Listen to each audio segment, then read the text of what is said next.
How's it going, everyone? This is Dixon of the Ultimate Gamer. I'm logging on, and today I'm going to do a first impression video on AEW Fight Forever. And this is the first AEW game since AEW made their live debut in 2019. Though I'm not really a huge wrestling fan anymore, but I do have respect for the sport, and I do play the game sometimes, even the modern WWE 2K games. Even though they're not as great as they once were back in the late 90s and early zeros. And I don't keep up with the wrestling shows as I once did back in the 90s during the Monday Night Wars. Even to this day. I mean, from the looks of it, AEW has been pretty much superior compared to WWE as it stands out. Now let's talk about the latest wrestling game release, AEW Fight Forever, which was released yesterday, even though some people got their early copies. And I decided to pre-order this game earlier this month, because the game looked pretty awesome actually from the view standpoint when people were like playing the game, like for exploding barbed wire death matches and regular hardcore matches, more than 40 weapons. It kind of made me want to get into it, and it looks pretty much similar to the N64 wrestling games, which was my favorite era, by the way. And plus, there's actually more violence in that one too, even between male or female wrestlers, intergender matches as well, and what else? There's also the ladder match at the Casino Battle Royal, which is kind of like their version of Royal Rumble. And there's mini games, of course. I haven't got into those yet. I haven't really got into the Road to Elite story mode that much. I'm still trying to get the hang of the game, actually. Now the creation suite in this game. The character customization's decent, but it's limited. And there's also the arena. I haven't checked the arena customizing for that part out yet. What else is there? Of course, there's also a stable creation, which is actually 2 members at a time, because only up to 4 wrestlers can be in the ring at a time, just like on the AKI games back on the N64 era. So pretty much practically everything's pretty much limit to this game, limit compared to the WWE 2K games. So 4 wrestlers and plus a referee in the match, so I guess it's kind of 5. The game was developed by Yukes, same people behind the earlier WWE games from the Zeros, early Zeros and up. And so far they did a pretty good job, if not great, because there's still there's quite a few flaws in that needs to be ironed out, and a lot of improvements need to be added to it, especially for AIs. Plus, character customization needs more creative tools and special gear, especially for like females to make them look more sexier in their battle and all that. I mean, so far it doesn't look like AEW is going political correct, just like WWE has been doing nowadays with their games, which is pretty fucking stupid. But at least WWE games, as of now, has more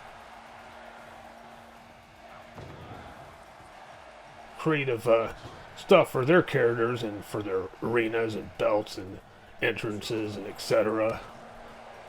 Plus online creation communities where you can like download creative wrestlers that have been well done by other character customizers through the community online. That's actually one of the biggest parts that I like about WWE games nowadays, is the creation suite and being uploaded, for characters being uploaded, and then, you know, something like that.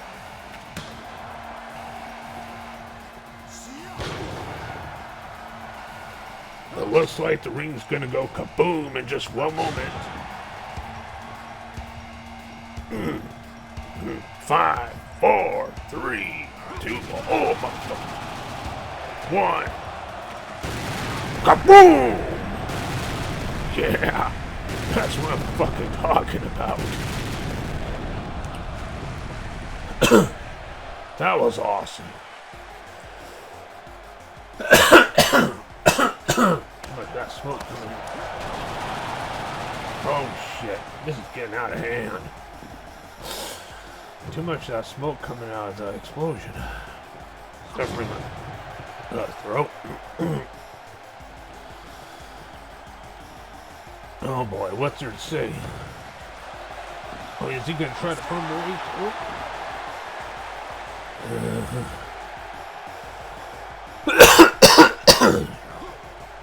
Boom!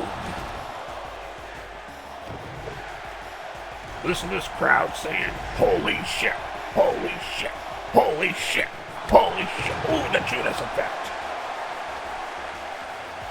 He's not finished with me yet. Oh, he threw Kingston through the other.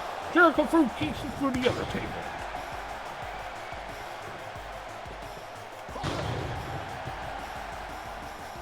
Is he going to make him tap out in the lion tamer, or is he going to win by the pinfall with his Judas effect? Well, we'll see. Or is Jericho going to win at all? So far, they're both in trouble after all that explosion. Whoa! Looks like Kingston has the upper hand. Oh.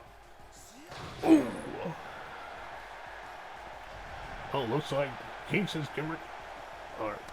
Alright.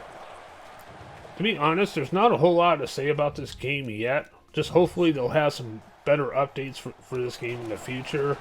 I actually got mine on the Nintendo Switch because I like to have an on-the-go option. It's available for all platforms. I just like to have an on-the-go option, even though I actually had this on my docking station when I was recording the footage. And and if you can tell between the 4K console version versus the Switch version, that's why graphics are a little bit inferior. So it's not the graphics itself, it's just the Switch version. Usually they're more inferior when they're hooked up to a big screen compared to being on the screen itself, compared to being as a portable itself.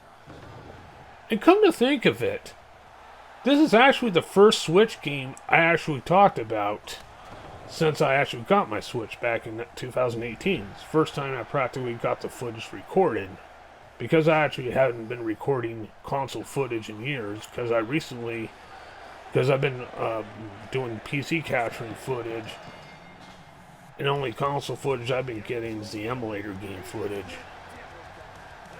And what else? Well, I recently gotten a capture device for my consoles right as of now.